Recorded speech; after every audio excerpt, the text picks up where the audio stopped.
Welcome to Rise and Thrive. This is the podcast with leaders who help make our communities thrive, and the inspirational stories we hope will move you into more community engagement. I am your host, Patrece Dayton. Joining me today is Clay County Councilman Larry Moss. Welcome, Larry. Thanks, Patrece. Appreciate it. Now, you represent District 4 in Clay County. Take me back to when you decided to run for local office and why. Well, District 4 is the southern part of Clay County, and basically everything from State Road 46 and south. I was raised in Clay City. I'm kind of a farm boy from heart. And it was actually almost 23 years ago that I first ran for office, was elected. And it's amazing to me, the person who served before me, who unfortunately just passed away, and you probably, I know you know his son, it was Richard Berger, which is Rick Berger's father. Mm-hmm. And he had been there 28 years, and I thought, wow, how can anybody serve that long? And I actually look at the end of this term, which is my last term, I will have served 24 years as long as the Lord lets me go that far. Now, as this last term, you're president, correct? I am president of the council and have been for several years now. That's been a great honor and privilege to be able to serve the citizens of Clay County. As president, though, I mean, it's one thing to step up and serve your council, but it's another thing to step up and lead. This podcast is trying to get more people to step up and help their communities thrive. Why did you feel it's important to lead, and why is it important for others to step up? Well, I kind of take you a little bit back to part of your first question. When I first ran for office, it was really because at that time I felt like that we needed good leadership on the council, and we needed the ability to have a real desire and a heart for the community. Mm-hmm. And I grew up there. I loved it.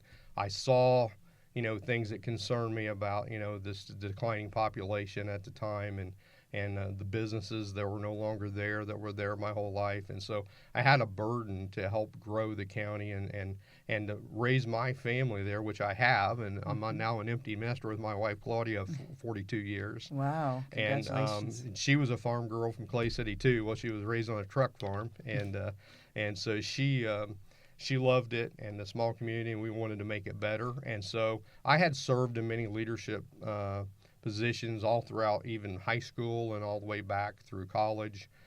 Everything from I was an officer in the CFA to being the president of my dorm in college to local leadership in the Lions Club and so forth. And so I've always felt like that it was our responsibility to lead and to help our community. That's wonderful. Now, what would you say, though, to someone who's the problem is, as you know, especially with younger people, they're not stepping up. I know people are busy and so forth. We're all busy. But what would you say to that person that's debating it, that's sitting on the sideline? Well, it takes a lot of ideas and creativity to make things work, and especially when there's a lot of change that's required. I think about the rural communities in Indiana are aging because we have a tremendous brain drain. Mm-hmm. Our kids are graduating from high school. They're going to either a trade school or college. And a lot of times, the numbers are pretty staggering. They never come back to that community. Right. And so we need their creativeness. We need their ideas. And we need to be able to draw some of those people back that we've lost some of that creativity and some of those ideas. And it takes leadership to do that. Well, and you've heard the phrase, it takes a village. It really does. It takes a village of creative ideas of all ages, of all perspectives, to make a community thrive. We all have our own concepts of what we think perfect is. Sure. But the fact of the matter is none of us can achieve perfection without the ideas of others. Right. And we're better when we have sometimes even opposing ideas because there's somewhere in the middle that's probably the right answer. Mm-hmm. And, I have a set of standards that I live by. It's driven mostly by my faith.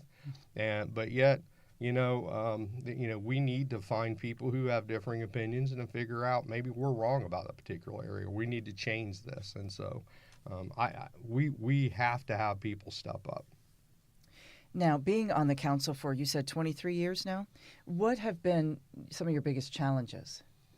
Well, like I said, because of the brain drain in the community, we have lost population, and we, at the beginning, we did a really good job in Clay County, at least, of building our manufacturing base and providing jobs, thinking that would draw people back.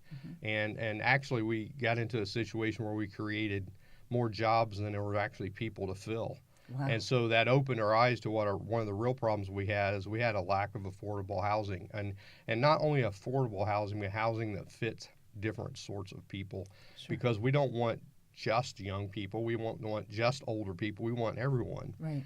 And it's a great community to live in and to thrive in. What about the biggest strengths that you've seen as a council person? Well, one of the things that I have found is, number one, we have been in very strong agreement about how that we do our budgeting.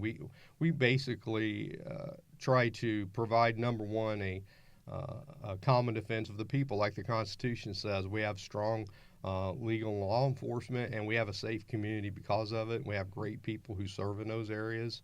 And so that's always been our number one focus. And then we kept the budget, for the most part, after that, pretty tight. And so we've been able to get ourselves in a financial situation that allows us a lot of flexibility going forward as we need to change, as we need to improve. And we can do that because we're in a good financial situation. And as a matter of fact, we're number one in Indiana in value of property tax, which basically is a calculation they take of what you're using for education resources, what you're using for county resources. Clay County, as far as low taxes and quality of education, those things are going together, is number one in the state of Indiana. And we're actually the 21st county in the United States for those categories. Wow, that is a lot to be proud of, things that we didn't even know. Well, we knew that we were probably doing a good job in those areas, but we actually got recognized by others as doing that. And so we didn't really know it either. Wow. You should market that. Clay County should market that, put that out there, and perhaps get more people to come. There are thoughts about marketing and what we need to do there, which is an area, quite honestly, we need to improve on. Sure, that's wonderful. Well, and you've been there you said you were born and raised there. What made you stay? Some of the things you've already said, perhaps, but what makes Clay County so attractive? Well, I made a decision a long time ago that I wanted my kids to be raised in a similar environment.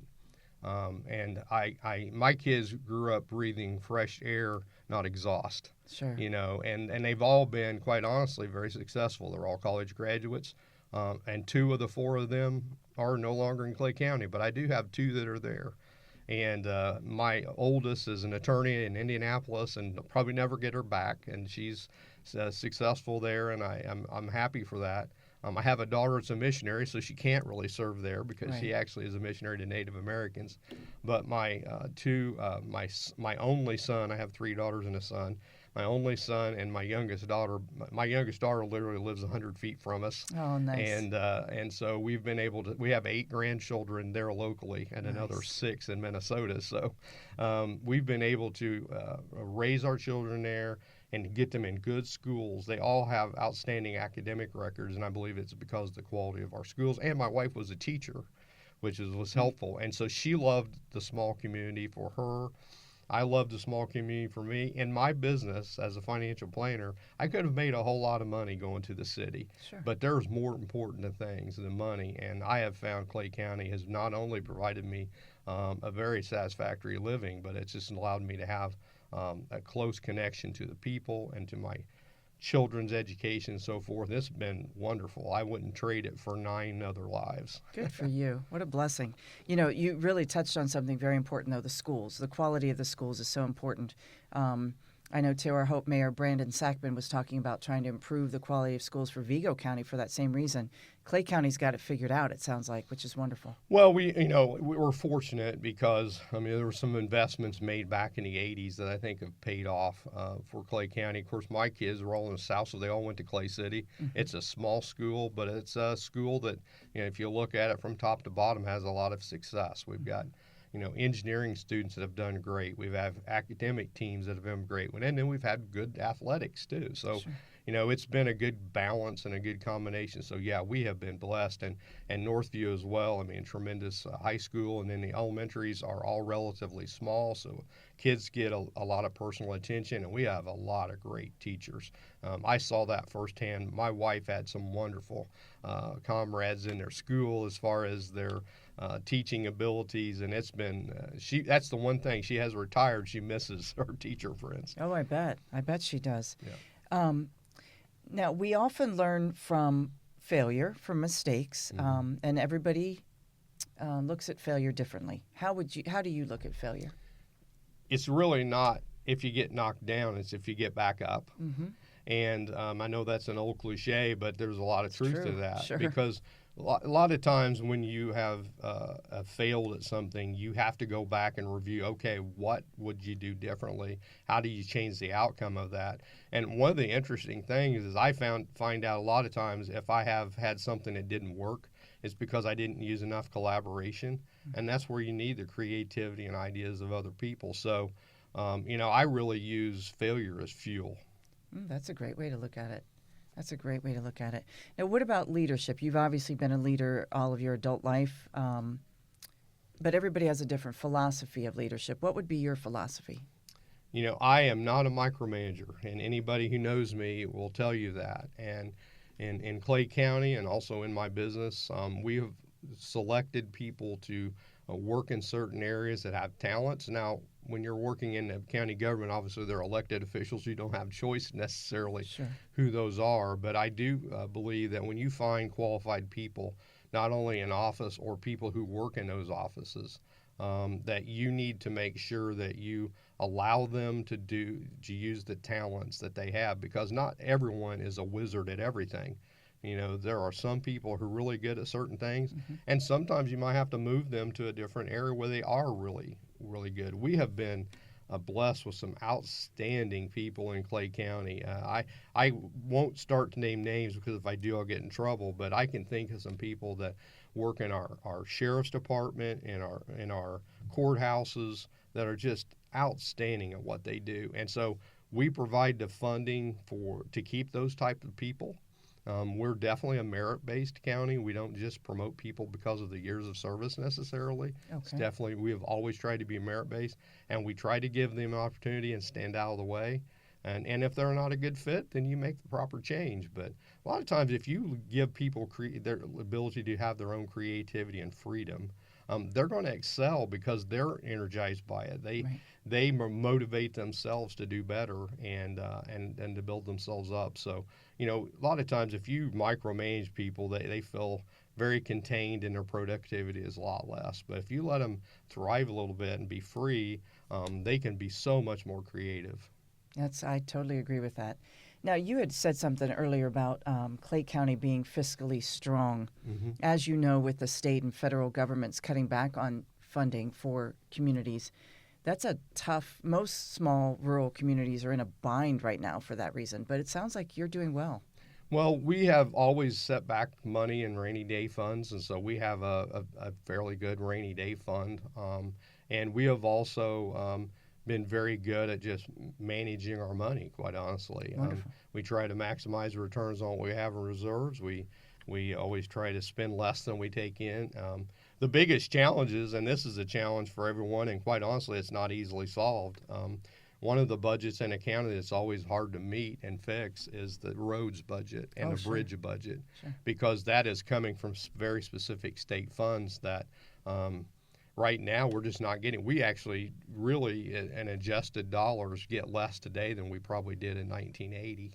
Wow. And when you adjust it for inflation. And Right. so that really makes it hard. In particular, when you're a county that has a river that runs through 2/3 of the county, and you have a lot of bridges, definitely need more funding.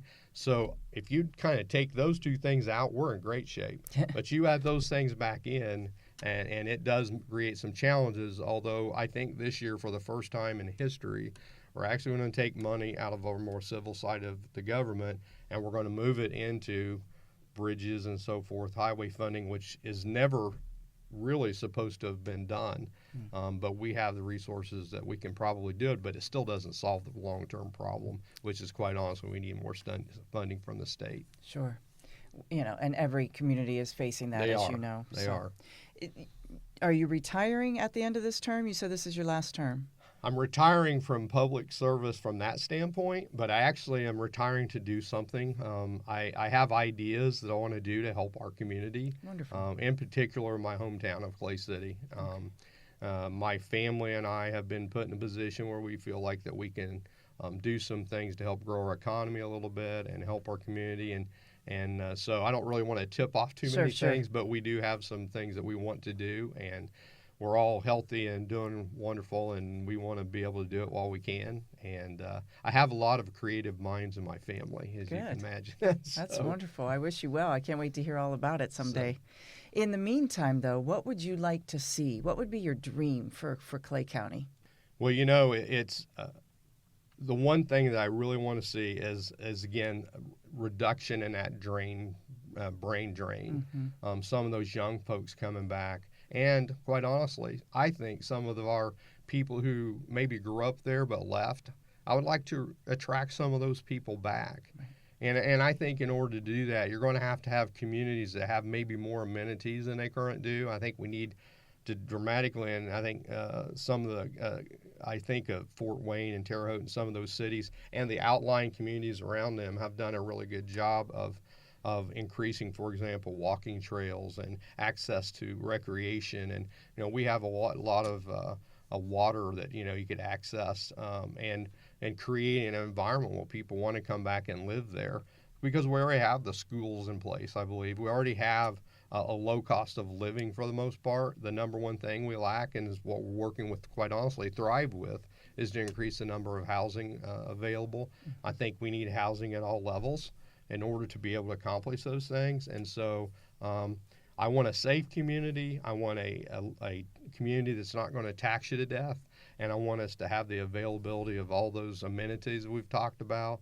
And quite honestly, if you would just reverse the clock about 100 years, we were kind of like that. There was a time when in my little hometown was entertaining having a college there. And it was a thriving community. I remember even as a kid, every business downtown had an operating entity in it, and now it's there's 2 or 3 in a whole city block, which is really sad. And so we need to be able to improve those things. And I know the city of Brazil, for example, they've already got some things going on with Main Street, Brazil Main Street. Clay City has Main Street USA, and they're all, or Clay City USA, which is basically to help rebuild some of those things. And I think all those things together can get us in a community that is just one place you want to be. You can't wait to go home.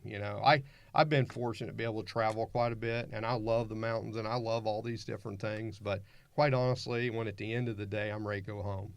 And my wife is even more so than that. That's wonderful. And so we just want to be able to extend that to others and bring back some of our friends that may have left. And I grew up with people I haven't seen in 35, 40 years, and so bring back those communities and bring our kids back a little bit. So, anything, Larry, that you'd want to talk about that we have not approached that you'd like to talk about? I really can't think of anything off the top of my head other than I would just say it's been a privilege to serve, because people ask me, why are you retiring? And it's not because I necessarily I don't like the job or anything like that. It's been a blessing to be able to serve. I just feel like that it's time for someone with maybe some more creativity and more energy that can come and step in. And so it's been a privilege to serve Clay County, but I'm looking forward to what the future brings, because I see a lot of bright things. And quite honestly, one of the things that's been awesome for us has been working with Thrive, because Thrive has really helped us solve some of those housing issues. And as we're solving, I shouldn't say solved. It's a constant. Solving. It's a constant thing. And so and a lot of other opportunities. So I've been very fortunate and blessed, and I think the future looks good. Well, we thank you for your 23 years of leadership, and Thrive looks forward to working with Clay County even more with the housing, solving the housing issues across the area. But certainly this leaves open a slot down the road for someone young, maybe, for someone with different ideas to step up and to be a leader in their community, as you have done for the last 23 years. Whether they're young or old, I don't really Right. care as long as they have ideas New perspective. and a new perspective and things. And by the way, I've been a Thrive Board member for 22 years, and that seat's going to Wow. open because Wow. it's the president of the county council. That's wonderful. And so, I really don't look forward to stepping down from that position because I love it. And it's just been a great journey with Thrive because it's changed so much for the positive. Well, again, we thank you so much, and thank you for your insight and your time today. And we could certainly use more leaders like Larry Moss in Clay County to step up and to help their communities. We hope you will rise and thrive.